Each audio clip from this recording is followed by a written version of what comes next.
share it, not to cause anger and bitterness and all of that kind of stuff. We already know where we come from. We already know what happened in this country. So I'm not sharing this to divide any races, but I'm really sharing this so that we as a people can realize what it is, how deep embedded uh, the mindset that a lot of us have concerning one another when it comes to each other, and why we it's easy to just murder one another, and why it's easy to just as a people not be able to come together and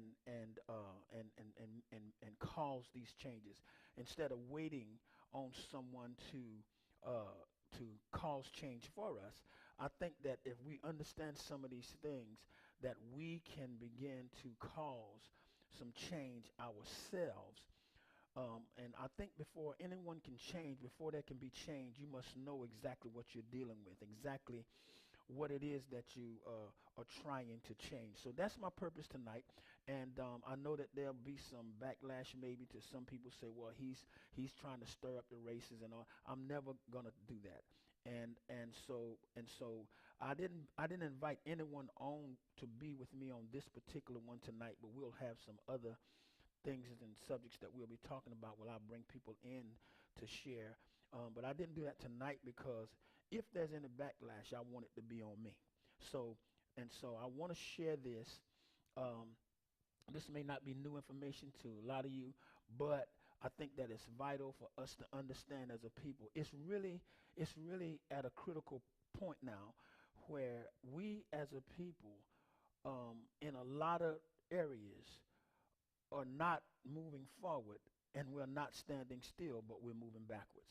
And so I think that a lot of it has to do with our indoctrination and what we've been taught to do and taught to be.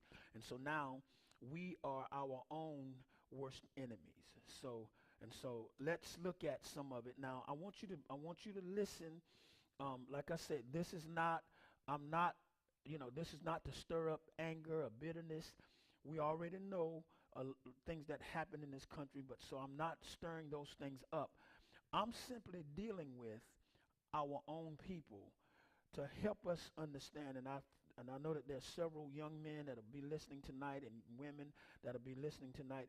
And I want us to understand where we are so we can move from here and as a people, get where we need to be and be responsible for our own progress. Okay, so I'm going to start here. I'm going to read a letter that was written, and I want you to listen to the letter, and then we'll go into some things I just want to share with you. And first of all, thank you all for those of you that are listening on the live Facebook, YouTube, or wherever you're listening at. Thank you for listening. But I'm going to share now this letter. Let me read this letter to you. It says, "Gentlemen, I greet you here on the bank of the James River in the year of our Lord 1712. First, I shall thank you, the gentlemen of the colony of Virginia, for bringing me here. I am here to help you solve some of your problems with slaves. Your invitation reached me on my modest plantation in the West Indies, where I have experimented with some of the newest and still the oldest methods for control of slaves. Ancient Rome would envy us if my program is implemented. As our boat sails south on the James River, named for our illustrious king, whose version of the Bible we cherish, I saw enough to know that your problem is not unique. While Rome used cords of wood as crosses for hanging human bodies along its old highway in great numbers, you are using the tree and the rope on occasion. I caught the whiff of a dead slave hanging from a tree a couple of miles back. You're not only losing valuable stock by hangings, you're having uprisings. Slaves are running away. Your crops are sometimes left in the fields too long for maximum profit. You suffer occasional fires. Your animals are killed. Gentlemen, you know what your problems are. I do not need to elaborate. I'm not here to enumerate your problems. I'm here to introduce you to a method of solving them. Now, just stay with me. We're going to look at some things. In my bag here, I have a foolproof method of controlling your black slaves. I guarantee every one of you that if installed correctly, it will control the slaves for at least 300 years. My method is simple. Any member of your family or your overseer can use it. I have outlined a number of differences among the slaves, and I take these differences and make them bigger. I use fear, distrust, and envy for control purposes. These methods have worked on my modest plantation in the West Indies, and it will work throughout the South. Take this simple little list of differences and think about them. Now, as I read this, I want all of that's listening to me, I want you to think about where we are as a people and what we need to do to change. Watch this. On top of my list is age, but it is there only because it starts with an A. The second is color or shade. There's intelligence, size, sex, status, on plantation, attitude of owners, whether the slaves live in the valley, on a hill, east, west, north, south, have fine hair, coarse hair, or is tall or short. Now look at all the differences that they're describing, that he's describing. Now that you have a list of differences, I shall give you an outline of action, but before that, I shall assure you that distrust is stronger than trust, and envy is stronger than adoration, respect, or admiration. Now, I want to read that part of the letter again. He says, I shall give you an outline of action, but before that, I shall assure you that distrust is stronger than trust. Watch this. And envy is stronger than adoration, respect, or admiration. Now, there's a couple of things in here we're going to look at that I looked at as I was reading this, because I'm looking for answers. I'm looking for how do we stop the progression of where we're going as a people. So it says here, watch this. The black slave, after receiving this indoctrination, shall carry on and will become self-refueling and self-generating for hundreds of years, maybe thousands. Now I outlined this because I highlighted this because this really, reading this letter alone. Now we're going to get into the rest of what how he told them to do the process of making a slave. But I want you to listen to the things in this letter. And so he's already said a lot, but listen to this. The black slave, after receiving this indoctrination, and that's a very serious word, very deep word, indoctrination. I want you to understand that we as a people have been indoctrinated.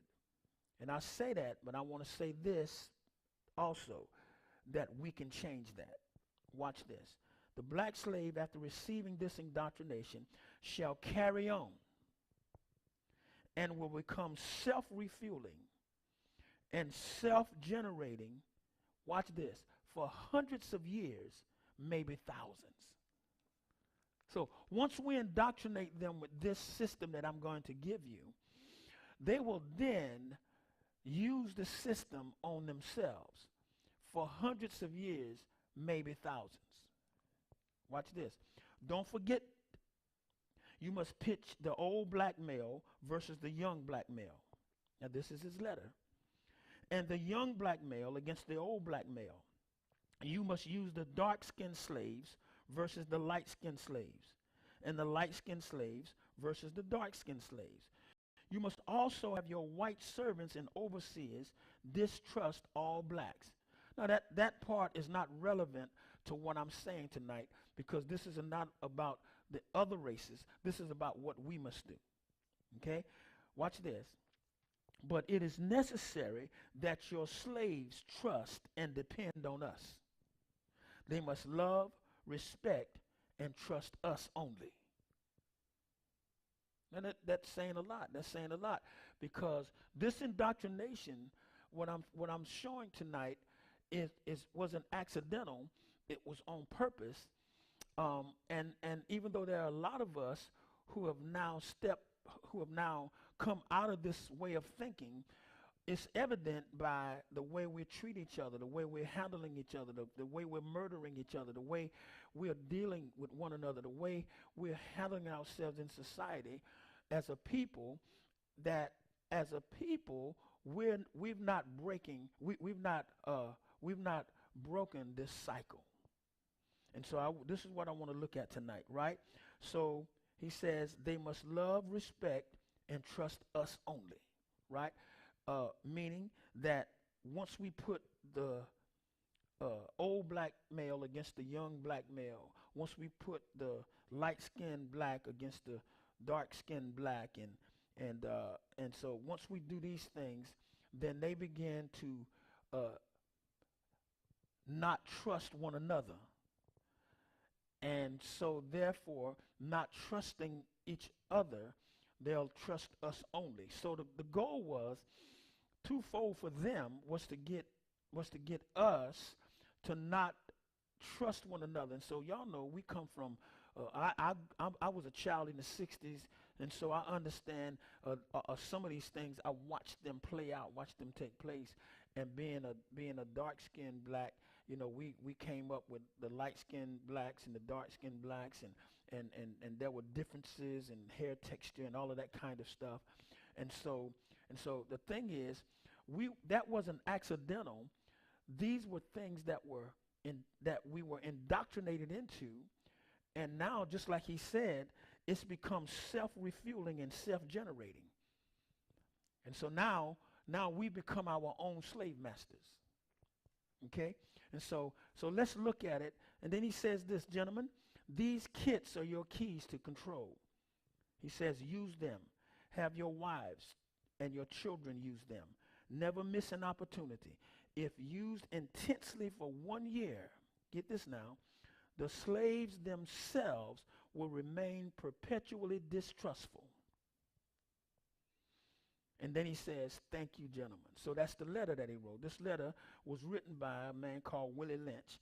And he wrote this letter addressing the slave owners. And so he's now coming to give them the keys, right, to how to make a slave. And so then he says to them, let's make a slave, right? So now listen to me. This is not so much about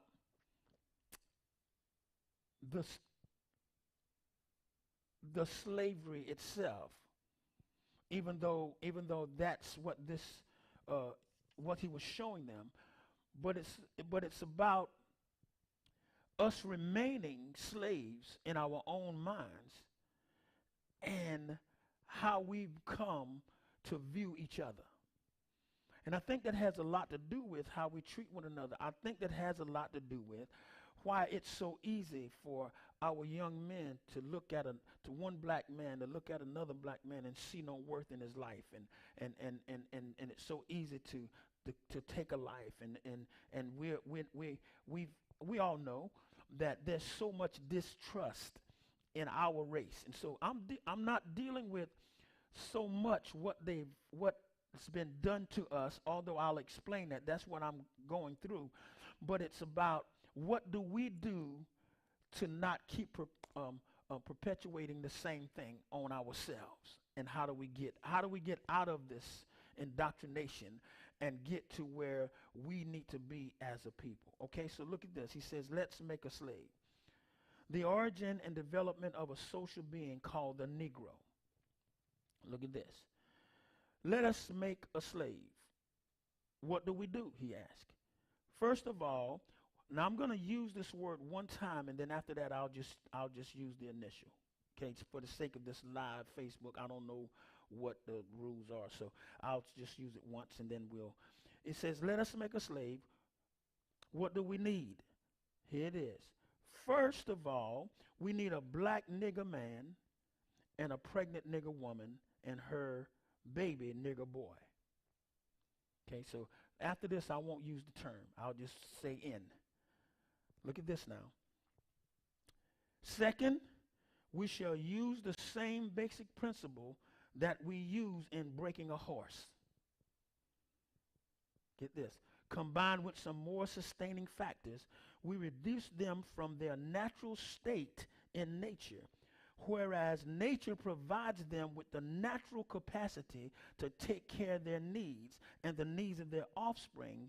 We break that natural string of independence from them and thereby creating a dependency state so that they may be so that we may be able to get from them useful production for our business and pleasure. Okay? So this is their purpose for doing it, right? So I'm not really dealing with that part of it. I'm dealing with what's happening to us and what do we do about it? Okay? Look at this. So here it is. Now he's laying down the rules. Now here he says, these are the cardinal principles for making a Negro, right? For making a Negro. Watch this. For fear that our future generations may not understand the principles of breaking both horses and men, we lay down the art. For if we are to sustain our basic economy, we must break both of the beasts together, the inn and the horse. We understand that short-range planning in economics results in periodic economic chaos, so that to avoid turmoil in the economy, it requires us to have breadth and depth in long-range comprehensive planning, articulating both skill and sharp perception. Watch this. We lay down the following principle for long-range comprehensive economic planning. So we understand that the whole purpose of making a Negro, making a slave, was purely economic in its very nature. But understand what he said in the letter. They will become self-refueling and self-generating for hundreds of years, maybe thousands. Once we do this, once you put these principles into place, they will become their own slave masters. They will be enslaved to themselves. They will be enslaved without us having to do anything else once we put these principles into place. Now look at this now. These are the cardinal principles for making a Negro. Both horse and inn are no good to the economy in the wild or natural state. So we see here now, because it's a fact that we as a people spend more money in this country than anybody else. In fact, as a people in this country, black people in this country, literally spend more money than some countries.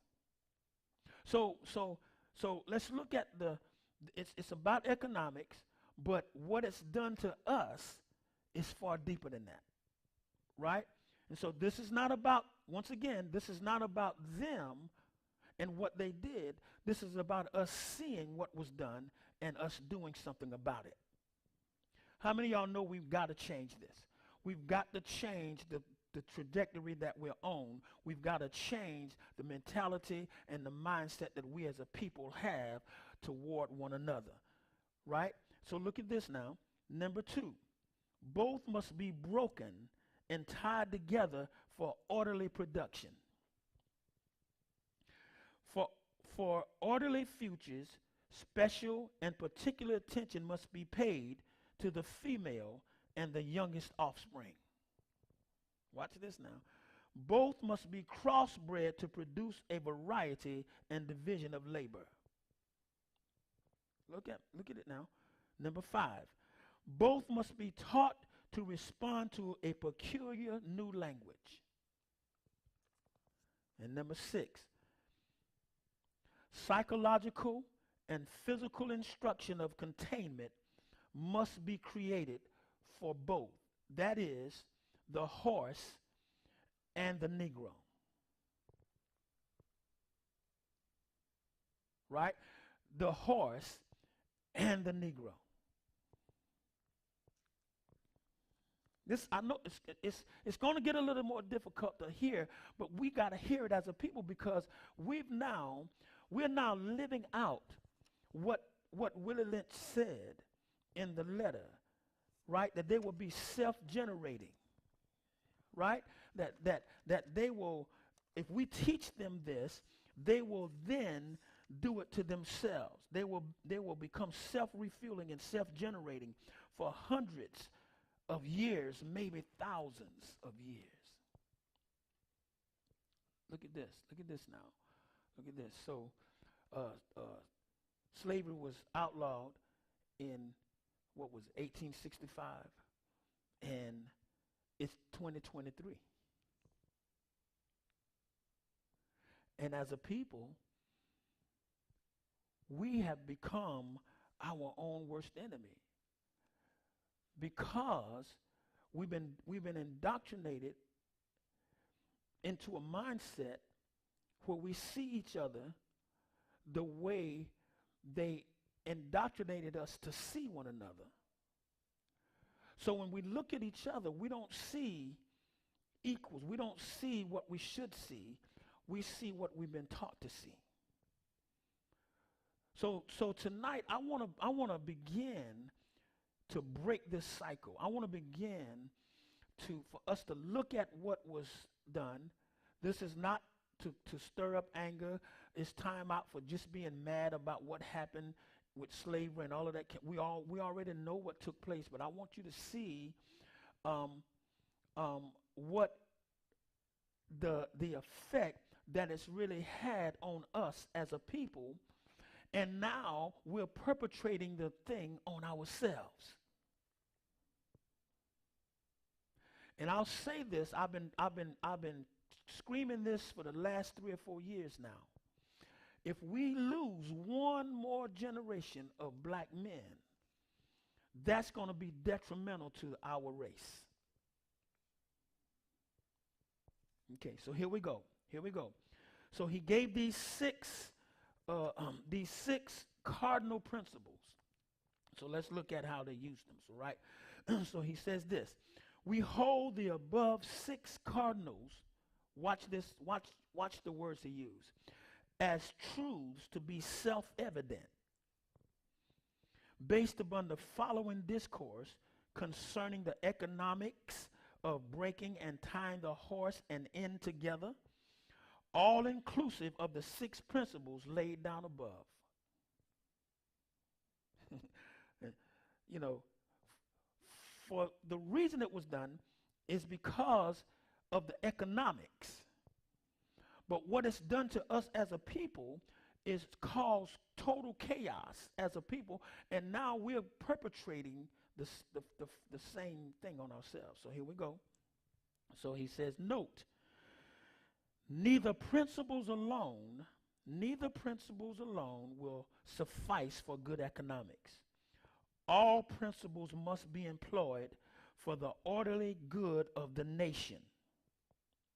Accordingly, both a wild horse and a wild or natural end is dangerous, even if captured, for they will have the tendency to seek their customary freedom, and in doing so might kill you in your sleep.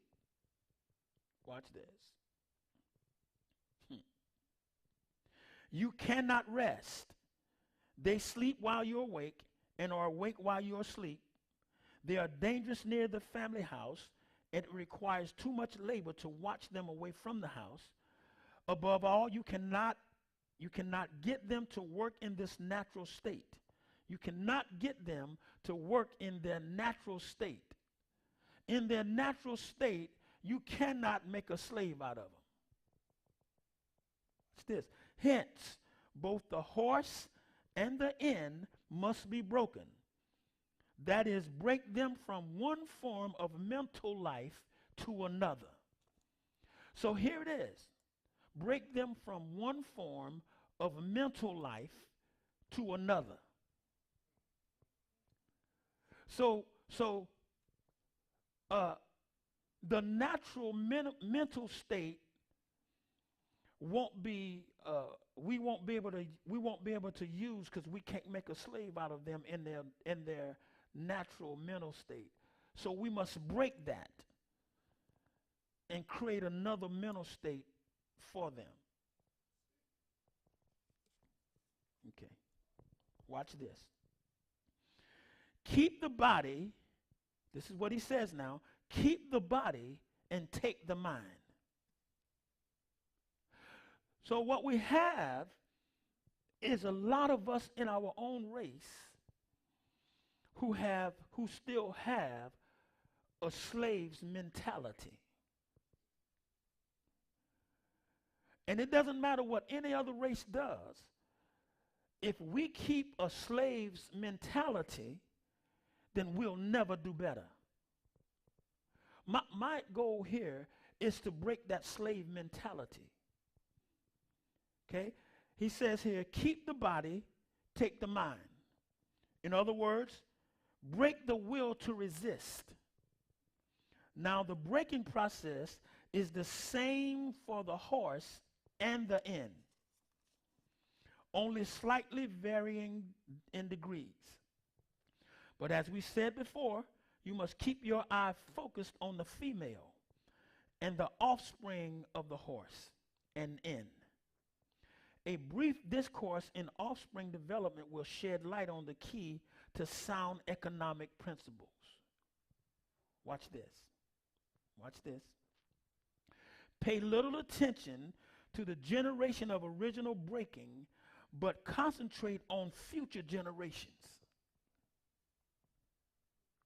Look at this. Therefore, if you break the female, she will break the offspring, and in its early years of development, and when the offspring is old enough to work, she will deliver it up to you. For her normal female protective tendencies will have been lost in the original breaking process. Now, this is saying a lot, but I want you to stay with me. I want y'all to get this. I know this is not something that's normally talked about, but I think it's time we do. Because we as a people have to do something about the mentality that we have. And even though it was perpetrated on us, we don't have to still have that same mentality. Watch this.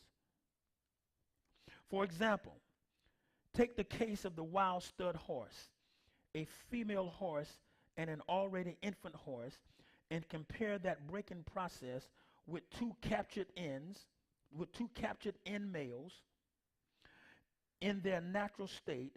A pregnant end woman with her infant offspring, take the stud horse, break him for limited containment, completely break the female horse until she becomes very gentle, whereas you or anybody can ride her in comfort. Breed the mare, the stud, until you have the desired offspring. Then you can turn the stud to freedom until you need him again. Train the female horse, whereby she will eat out of your hand, and she will train the infant horse to eat out of your hand also. Watch this now. Watch this. We even look at things like the way they have these government assistance things set up, and how it's set up where they're wanting the female to have to depend on others, someone else other than the black male. And the black male, we've bought into it. So we make babies, and we do what we've been trained to do, and allowing someone else to take care of our offspring. That was indoctrination. That's not accidental. That's not something that just happened. That's the indoctrination. But it's time to break these chains. Okay, look at this. Look at this now. Watch this. when it comes to breaking the uncivilized in, use the same process, but vary the degree and step up the pressure so as to do a complete reversal of the mind. Now notice he keeps using the mind to break, so to do a complete reversal of the mind, because us in our natural state have the capacity to care for our own, to take care of one another, to love one another, to do what we need to do. But once that reversal process has been done of the mind, see, it's to step up the pressure so as to do a complete reversal of the mind to make us think differently about one another. Look at this now. Now remember, I'm going to keep reiterating this. This is not about us being upset and mad about with a race and all of that kind of stuff. This is about us understanding where we are and what we need to do to break this cycle. Even though we've been indoctrinated this way, we can break it. And a lot of us have. Watch this. Take the meanest and most restless in, strip him of his clothes in front of the remaining male ends, the female and the infant. Watch this now. Take the meanest and the most restless in. Y'all know what that in is. I told you I wasn't going to use the word anymore. Strip him of his clothes in front of the remaining male ends, in front of the female and the infant. Watch this. Tar and feather him, tie each leg to a different horse, faced in opposite directions, set him afire, and beat both horses to pull him apart in front of the remaining ends. Watch this. This is not about what they did to us. This is about, I'm telling you what was done so we can do something about it. Listen, our fight ain't with the white race. Our fight is what this indoctrination has done to us. Okay? The next step is to take a bullwhip and beat the remaining end male to the point of death in front of the female and the infant. Don't kill him, but put the fear of God in him, for he can be useful for future breeding. Get this now. And look at this now. Look at it. Look at it. It's a lot here. It's a lot going on here. And it's working even today. It's working even now. Our black males, we got a lot of breeding going on, but no fatherhood. We breed them and leaving them for master to take care of. Look at this now. The breaking process of the African woman. Take the female and run a series of tests on her to see if she will submit to your desires willingly. Test her in every way, because she's the most important factor for good economics. If she shows any signs of resistance in submitting completely to your will, do not hesitate to use the bullwhip on her to extract that last bit of B out of her. Take care not to kill her, for in doing so, you spoil good economics. It's all about the money. Watch this now. When in complete submission, she will train her offspring in the early years to submit to labor when they become of age. Here we go. Here we go. Understanding this. Watch this now. Understanding this is what he says. Understanding is the best thing. Therefore, we shall go deeper into this area of the subject matter concerning what we have produced here in the breaking of the female in. We have reversed the relationship. In her natural uncivilized state, she would have a strong dependency on the uncivilized in male, and she would have a limited protective dependency toward her independent male offspring, and would raise female offspring to be dependent like her. Nature had provided for this type of balance. In other words, this is the natural balance of nature. We reverse nature by burning and pulling one civilized end apart and bullwhipping the other to the point of death, all in her presence. By her being left alone, unprotected, with the male image destroyed, the ordeal caused her to move from her psychological dependent state to a frozen independent state. In this frozen psychological state of independence, she will raise her male and female offspring in reversed roles. Watch this. Watch this now. Watch this. Wow. For fear of the young male's life, she will psychologically train him to be mentally weak and dependent, but physically strong. Because she has become psychologically independent, she will train her female offspring to be psychologically independent as well. What have you got is his question. You've got the in woman out front and the in man behind and scared, which reverses the natural order that God himself set in place. Wow.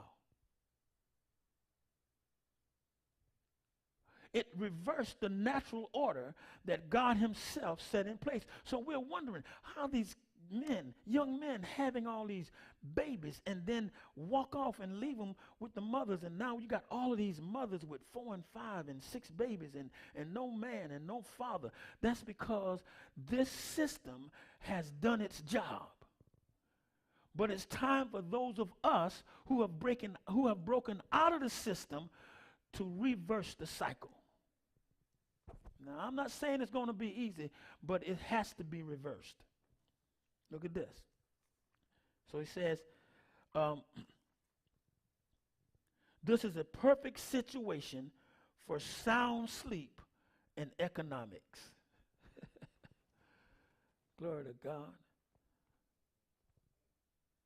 Before the breaking process, we had to be alert and on guard at all times. Now we can sleep soundly. For out of frozen fear, his woman stands guard for us. He cannot get past her early infant slave molding process. He is a good tool, now ready to be tied to the horse at a tender age. All they good for, all we want them for is that labor. We don't want the mind, we want the labor. We want, that's what we want. Hallelujah. Watch this. By the time an end boy reaches the age of 16, he is soundly broken in and ready for a long life of sound and efficient work and the reproduction of a unit of good labor force. A reproduction of a unit of good labor force. This whole system is designed for economics, to reverse the natural order and to make us as black men to produce more of the same thing. So we see it. So I'm talking to our community. I'm talking to our people. Listen, this is not about what the white man did to us, not about this is about us and what are we going to do about reversing this cycle that we've now been indoctrinated in. And we all know as a people that we have been indoctrinated in it. Now, a lot of us have gotten out of it, but not enough. Because we still making all these babies, and the fathers are still doing exactly what this guy put in place, what has been put in place. You make them and leave them, let someone else take care of them. Leave the woman with the babies, and the master will take care of them. Watch this. Continually, through the breaking of uncivilized savage ends, by throwing the female savage into a frozen psychological state of independency, by killing the productive, by killing the protective male image and by creating a submissive, dependent mind of the female slave. We have created an orbiting cycle that turns on its own axis forever. Y'all got to get this. We have created an orbiting cycle that turns on its own axis forever. I want y'all to get this. And he says this: unless a phenomenon occurs and reshifts the positions of the male and female savages. We've created a system, we've created an orbiting cycle that turns on its own axis forever. It'll keep doing, this cycle will continue unless a phenomenon occurs and reshifts the position of the male and female savages. You know who's got to cause that phenomenon? We do. We got to cause the shifting. We got to cause this thing to shift, reshift the positions of the male and the female. Listen, in the very order of God, he had the order male and female. Anytime you're out of God's order, it creates chaos. Chaos ensues, right? So here we are. We as a people in chaos because we've been indoctrinated into this shifting, into this repositioning of the male and the female.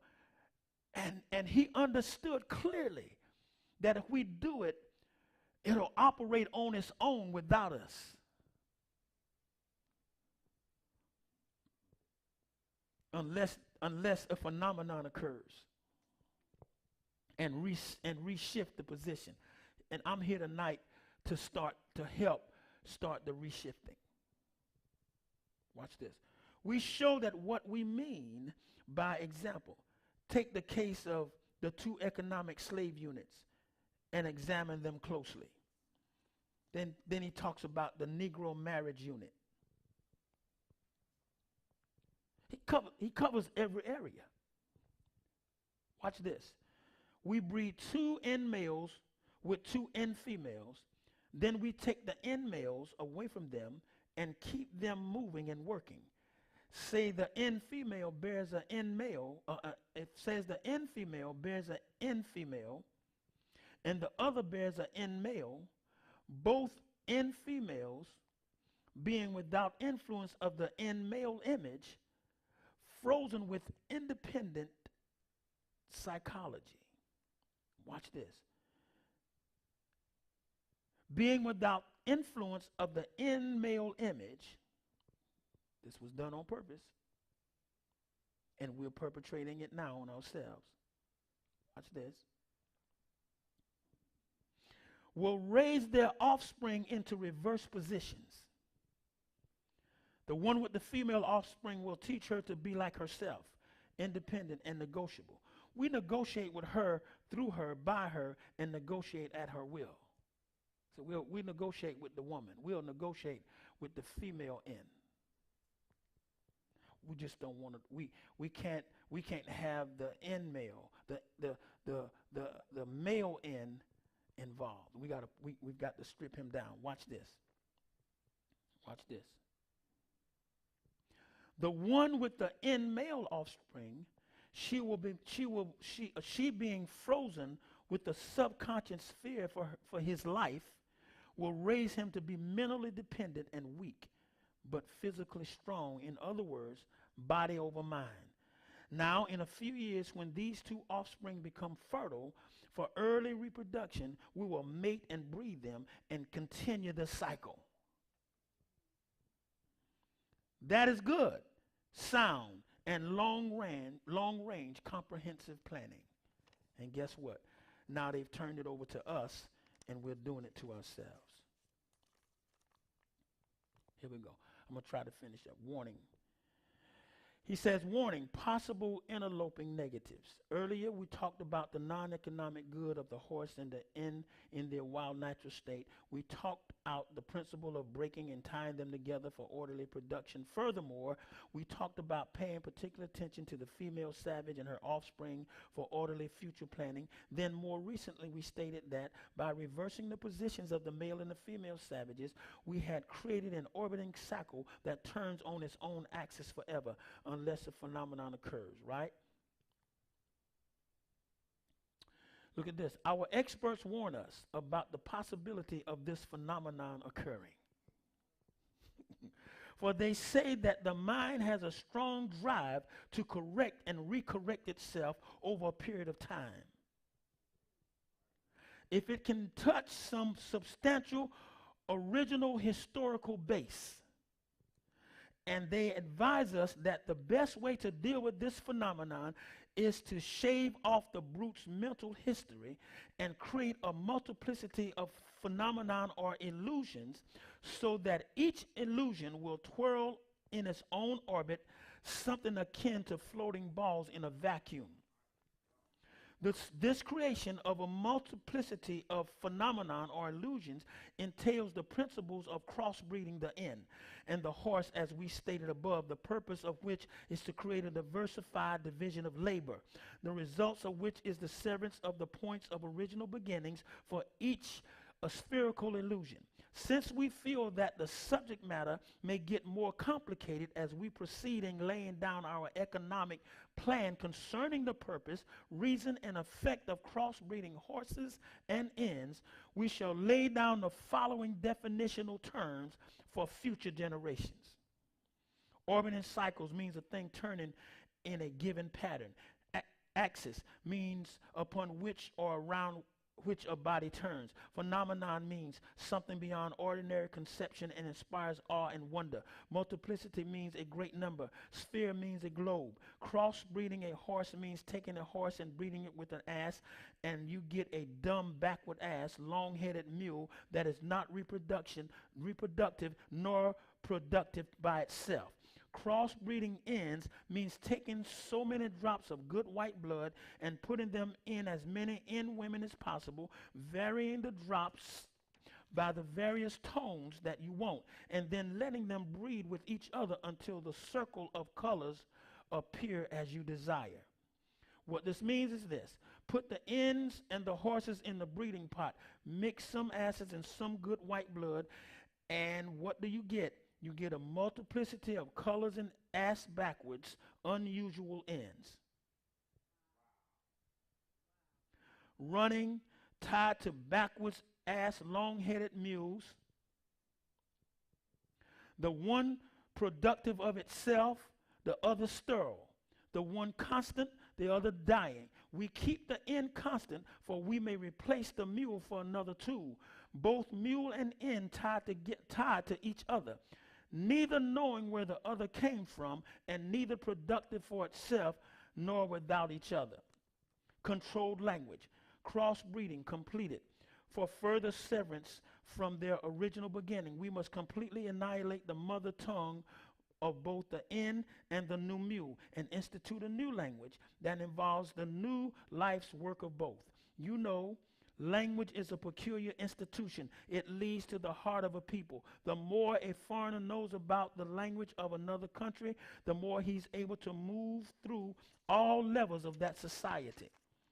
Therefore, if the foreigner is an enemy of the country, to the extent that he knows the body of language, to that extent is the country vulnerable to attack or invasion of a foreign culture. For example, you take a slave, you teach him all about your language, he will know all your secrets, and he is then no more a slave. If you can't fool him any longer, and having a fool is one of the basic ingredients and of an, watch this, of an incidence to making the slavery system. Having a fool is a basic ingredient.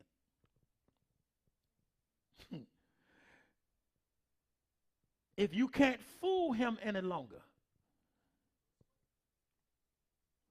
then you can't enslave him. Right?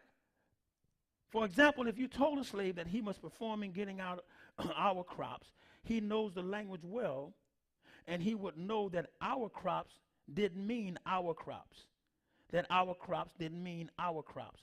And the slavery system would break down, for he would relate on the basis of what our crops really mean. So you have to be careful in setting up new language for the slave, would soon be in your house talking to you as man to man. And that is death to our economic system. We can't allow them to talk to us as man to man. That's death to our economic system. In addition, the definition of words or terms are only a minute part of the process. Values are created, transported by communication through the body of language. A total society has many interconnected value systems. All these values in the society have bridges of language to connect them for orderly working into society. But for these language bridges, these many value systems would sharply clash and cause internal strife or civil war. The degree of the conflict being determined by the magnitude of the issues or relative opposing strength in whatever form. For example, if you put a slave in a hog pen and train him to live there and incorporate him to have, watch this, incorporate him to value it as a way of life completely, the biggest problem you will have out of him is that he would worry about provisions to keep the hog pen clean or partially clean. Or he might not worry at all. Watch this. On the other hand, if you put the same slave in the hog pen and make a slip and incorporated them from something in his language, whereby he comes to value a house more than he does his hog pen, you have a problem. Watch this. So that's one of the reasons why learning to read and all of that was against the law. But now we can. And I'm not here to take us back. And I know that listening to some of these things make us feel some sort of way. But the reason I'm doing it is not so we can say we can have a problem with the white man and a problem with. I'm looking at where we are now. We become self-generating. We are operating on that system that we were indoctrinated to operate on, when now we don't have to. And so there must be this phenomenon where the cycle is broken. So I say to all of you that's listening, and if you're looking for the book that I'm reading out of, it's the Willie Lynch letter, A Making of a Slave. And the thing is this, that may have been what we were indoctrinated to be, but we don't have to be that any longer. We got to stop this cycle where in our minds we are still slaves, where we don't trust one another, where murdering one another is just another day, where we don't understand that we have the ability, God-given ability, to create our own wealth. We have the God-given ability to not only make babies, but raise them and also care for them and our families. And we're not slaves. We're only slaves in our minds. And I'll say to you this.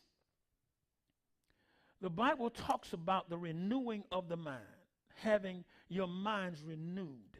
And that is, I think, the beginning of the process of that phenomenon that he talked about that could happen. And the thing that they put into place has lasted well over 300 years. Right?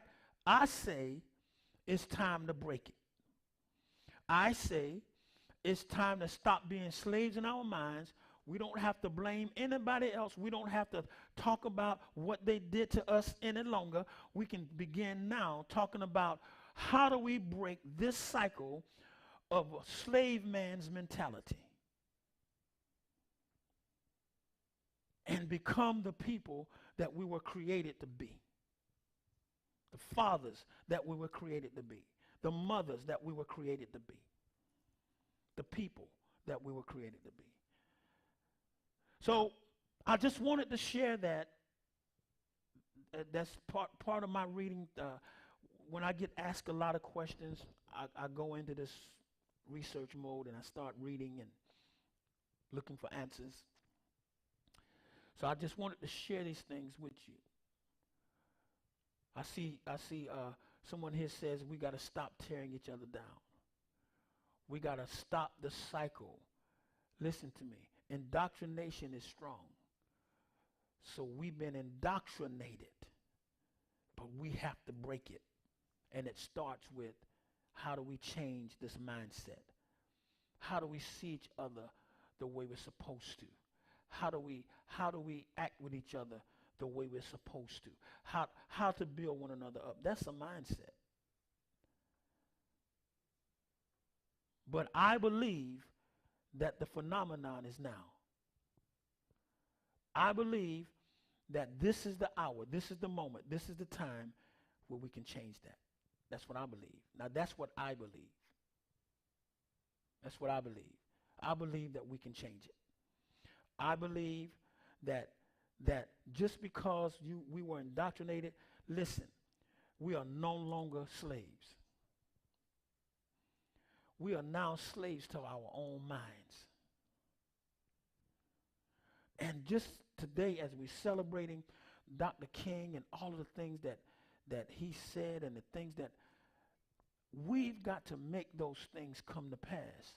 But we got to first stop being slaves in our mind, and we've got to break this cycle. Our young men have to know that you're acting like a slave.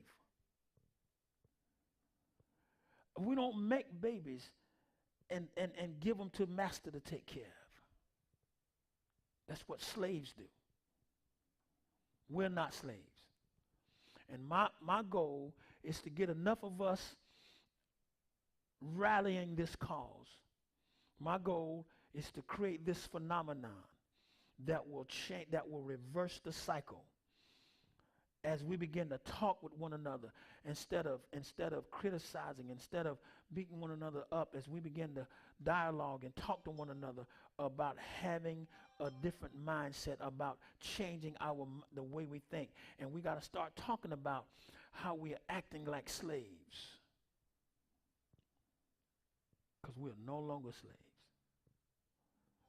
It has nothing to do with the documents that were signed in 1865.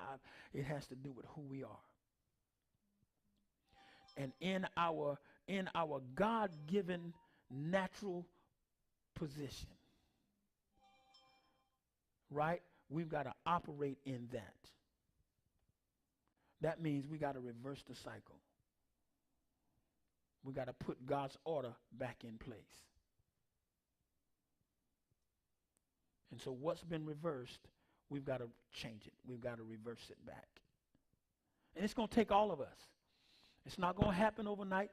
This has been hundreds of years. But I say to you that we can change this. And as a people, I'm not talking about going out and being mad with white folks and wanting to fight about what happened with slavery and all of that, and even the stuff that I read you. There's nothing we can do about what's happened. And it's, we don't have time to fight other races. We've got to fight this slave mentality that we have.